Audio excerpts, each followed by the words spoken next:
एक बार फिर से सभी को नमस्कार। एक बार फिर उपस्थित हूँ आपके सामने लेकर के श्रीमद् भगवद गीता। इससे पहले श्रीमद् भगवद गीता के द्वितीय अध्याय के 10 श्लोकों का हमने वाचन भी किया है और अर्थ को समझने का भी प्रयास किया है। आइए आज क्रमशः प्रारंभ करेंगे। तो दूसरे अध्याय का 11वां श्लोक है। श्री भगवानुवाच अशोच्यान्नन्वशोचस्त्वं प्रज्ञावादांश्च भाषसे गतासून गतासूंश्च नानुशोचन्ति पंडिताः। अशोच्यानन्वशोचस्त्वं प्रज्ञावादांश्च भाषसे। प्रज्ञावादांश्च, बड़े पंडितों की तरह बात करना। प्रज्ञावादांश्च भाषसे, विद्वत्ता वाली बातें यहाँ पर अर्जुन कर रहा है।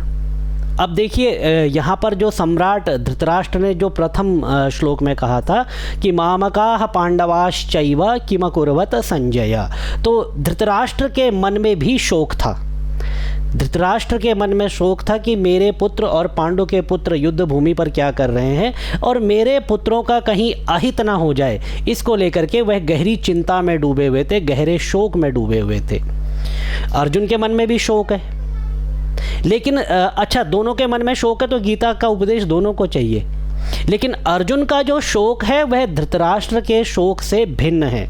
अर्जुन का जो शोक है वह शोक भी निस्वार्थ है और धृतराष्ट्र का जो शोक है वह स्वार्थ से युक्त है।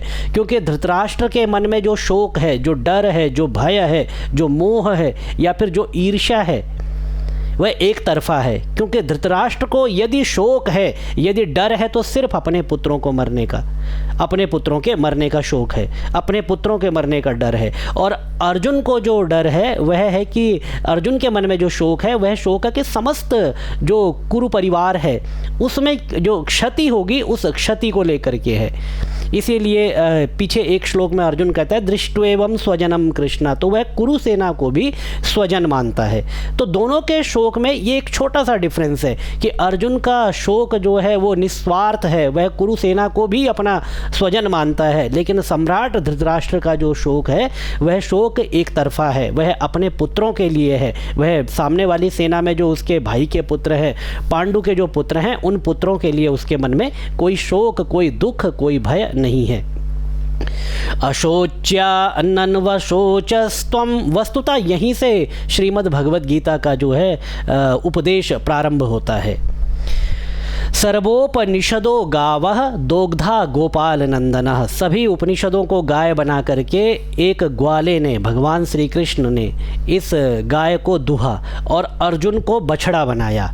क्योंकि अर्जुन को बछड़ा बनाने का तात्पर्य है कि गाय दोहने से पहले बछड़े के द्वारा उसको जो है जूठा करना पड़ता है। जूठा कहते हैं, क्या कहते हैं उसको, कि गाय सबसे पहले बछड़ा आकर के थोड़ा सा दुग्ध पान करता है, उसके बाद जो है गाय का दोहन किया जाता है। तो अर्जुन ने आकर के शोक उत्पन्न किया, अपने प्रश्न श्री कृष्ण के सामने रखे। उसके बाद श्री कृष्ण ने उपनिषद रूपी समस्त गाय को दूह करके ये गीता अमृत रूपी जो दूध है, जो अमृत है, यह अमृत निकाल करके समस्त संसार के सामने रख दिया। सर्वोपनिषदो गावः दोग्धा गोपाल नंदनः, तो गोपाल नंदन श्री कृष्ण इसके दोग्धा, इस गाय को दुहने वाले हैं। तो यहीं से जो गीता अमृत है, जो गीता का उपदेश है वह प्रारंभ होता है। श्री भगवानुवाच अशोच्यान्नन्वशोचस्त्वं अशोच्याननु अशोचस्त्वं प्रज्ञावादांश्च भाषसे गतासून गतासूंश्च नानुशोचन्ति पंडिताः। जिंदगी के सफ़र में गुज़र जाते हैं जो मुकाम, वो फिर नहीं आते, वास्तव में नहीं आते। यही यह श्लोक कहता है कि गतासून गतासूंश्च नानुशोचन्ति पंडिता। अरे जो विद्वान लोग हैं, जो बीत गया उसका शोक नहीं करते हैं। गतासून गतासूंश्च नानुशोचन्ति पंडिता, बीते हुए का शोक, जो लोग चले गए हैं उनका शोक विद्वान लोग नहीं करते हैं, बुद्धि वाले लोग नहीं करते हैं। क्यों बुद्धि वाले लोगों की क्षमा कीजिए, बुद्धि वाले लोगों की बात क्यों कर रहा है? क्योंकि यहाँ पर श्री कृष्ण कहते हैं ना, प्रज्ञावादांश्च भाषसे, तुम विद्वानों की तरह पंडिताई वाली बातें कर रहे हो। तो पंडित लोग क्या करते हैं? गतासूंश्च, जो बीत गया, नानुशोचंती, उसका शोक नहीं करते हैं। और तू शोक कर भी किसका रहा है? अशोच्या ननुवशोचस्त्वम, तू उसका शोक कर रहा है जिसका शोक करना नहीं चाहिए। अशोच्यानन्वशोचस्त्वम, शोक न करने योग्य का तू शोक कर रहा है। तो किसका शोक कर रहा है? कि ये सारे के सारे मर जाएंगे? ये आत्मा थोड़ी मर जाएगी, मरेगा तो शरीर मरेगा। ठीक है, इस पर अभी बात करते हैं। और विद्वत्ताई वाली, मतलब पंडिताई वाली यहाँ पर बातें कर रहे हो कि ये हो जाएगा भुंजी अभोगान रुधिर प्रदिग्धान, और उसके बाद बात करते हो निमित्तानि च पश्यामि विपरीतानि केशवः, साथ में कहते हो न कांक्षे विजयम कृष्णः न च राज्यम सुखानि च, मुझे कुछ भी नहीं चाहिए। तो ये विद्वत्ता भरी वीत राग वैरागी वाली जो बातें तुम कर रहे हो, ये सारी की सारी बातें तुम मोह के कारण कर रहे हो। और मोह किसका कर रहे हो? जिसका तुम्हें शोक करना ही नहीं चाहिए, तुम उसका शोक कर रहे हो। इसीलिए भगवान श्री कृष्ण कहते हैं अशोच्या ननुवशोचस्त्वम प्रज्ञावादांश्च भाषसे, तुमने शोक न करने योग्य वस्तुओं का या न करने योग्य लोगों का शोक किया है। अब शोक न करने योग्य लोगों से तात्पर्य यह नहीं है कि ये बड़े दुरात्मा थे इसलिए इनके प्रति शोक नहीं करना चाहिए। कहने का तात्पर्य है कि तुम शरीर का शोक कर रहे हो, और शरीर तो कुछ है ही नहीं। क्यों नहीं है, इस पर अभी आगे बात करते हैं। और गतासूंश्च, जिनके प्राण चले गए हैं और जिनके प्राण नहीं गए हैं, उनके लिए पंडित लोग शोक नहीं करते हैं। पंडित शब्द से तात्पर्य क्या है? पंडित शब्द जो है, पहले से ही शास्त्रों में पंडित शब्द ब्राह्मण अर्थ में नहीं आता है, पंडित शब्द ज्ञानी अर्थ में आता है, विद्वान अर्थ में आता है। तो जो विद्वान लोग हैं, जिनके प्राण चले गए हैं, जिनके प्राण नहीं गए हैं, या फिर जिनके प्राण जाने वाले हैं, उनके लिए शोक नहीं करते हैं। गतासूंश्च नानुशोचन्ति पंडितः, सीधे तरह स्पष्ट से ये समझ लीजिए कि जो बीत गया, जो चला गया, उसका शोक करने का कोई लाभ नहीं है। और यदि आप ऐसे लोगों के लिए शोक करते हैं जो चले गए हैं, तो आप उनको और अधिक कष्ट दे रहे हो। क्योंकि जितना आप उनके लिए रोते हो, जितना आप उनके लिए शोक करते हो, जितना आप उनके लिए दुख करते हो, अपनी पारलौकिक यात्रा में उतना ही कष्ट उनको भोगना पड़ता है। तो उनको कष्टों से यदि आपको मुक्ति दिलानी है, तो सबसे पहले तो उनके प्रति शोक करना बंद करके उनके लिए केवल प्रार्थना करनी चाहिए। गतासूंश्च नानुशोचन्ति पंडिता, इसीलिए कहते हैं विद्वान लोग जो बीत गया, जो चले गए, जो जाने वाले हैं, या जिनके प्राण अभी नहीं गए हैं, उनके लिए शोक नहीं करते हैं। क्यों शोक नहीं करते हैं? देखिए यहाँ पर सिचुएशन क्या है, ये दिखाई दे रहा है यहाँ पे। एक है शरीर और एक है शरीरी। आइए इसको मैं आपको एक दूसरे बोर्ड पे दिखाता हूँ।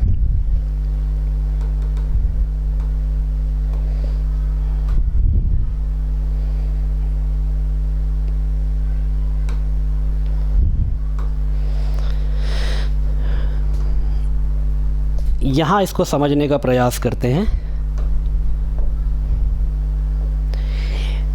एक है शरीर और एक होता है शरीरी, ठीक है। और हम लोग जो शोक करते हैं, व्यक्ति जो शोक करता है, किसके लिए करता है? शरीर के लिए शोक करता है, क्योंकि शरीरी का तो उसको अता पता होता ही नहीं है, ठीक है। अब अर्जुन जो कहता है कि न च शक्नोम्यवस्थातुं भ्रमतीव च मे मनः निमित्तानि च पश्यामि विपरीतानि केशवः न च श्रेयोनुपश्यामि हत्वा स्वजनमाहवे। ये जो अर्जुन ने इतनी सारी बातें की है कि मुझे चक्कर आ रहा है, गांडीव मेरे हाथ से फिसल रहा है, मैं खड़ा नहीं हो पा रहा हूँ, यहाँ पर मैं कौन है? अर्जुन का शरीर मैं है या फिर शरीरी जिसको वो जानता ही नहीं है, जिसका उसे भान ही नहीं है, वो मैं है। अर्जुन का सारा ममत्व, सारा का सारा मोह किसके प्रति है? ये जो भी अवस्थाएं अर्जुन ने अपनी बताई, वो किसकी बताई? वो केवल शरीर की बताई। तो वहाँ पर अर्जुन अपने आप को शरीर समझता है। जब हम अनुभव करते हैं मैं सुखी हूँ, मैं दुखी हूँ, गाढ़म मूढ़ो हम स्वापसम गुरुणि में गात्राणी, मेरा शरीर भारी हो रहा है, तो जब वह इस तरह का मैं और मेरा व्यवहार करता है तो वह शरीर के प्रति करता है। उसे यह समझना चाहिए कि शरीर नश्वर है। शरीर का जातस्य ही ध्रुवोर मृत्यु ध्रुवम जन्म मृतस्य च, यदि जिसका जन्म हुआ है उसकी मृत्यु निश्चित है, तो शरीर के विषय में शोक करने का कोई कारण नहीं बनता, क्योंकि शरीर कभी नित्य था ही नहीं। जो आया है, जो शरीर आपको प्राप्त हुआ है, उसका जाना निश्चित है, उसका पतन होना निश्चित है। देखिए 6 भाव विकार संसार में होते हैं, ठीक है। 6 भाव विकार किस प्रकार से होते हैं, यहाँ लिखो, दिखाई देंगे। पहला है जायते, फिर है अस्ति, फिर वर्धते, जायते अस्ति वर्धते, और इसके बाद आता है विपरिणमते। मैं इसको हिंदी में भी बताऊंगा अभी। फिर अपक्षीयते,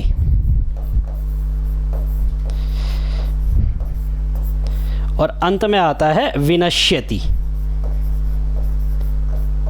ये क्रिया की 4 अवस्थाएं, ये 6 जो है भाव विकार कहे जाते हैं। और संसार में जो भी वस्तु है, जो भी वस्तु संसार में उत्पन्न हुई है, वह इन 6 भाव विकारों से होकर के गुजरती है। सबसे पहले आता है, कलर चेंज कर देता हूँ, सबसे पहले आता है जायते, मतलब वस्तु सबसे पहले अस्तित्व उत्पन्न होती है, चाहे गर्भ के रूप में, वह भ्रूण के रूप में गर्भ में आती है। उसके बाद होता है अस्ति, अस्ति मतलब फिर वह दिखाई देती है, फिर वह अस्तित्व में आती है।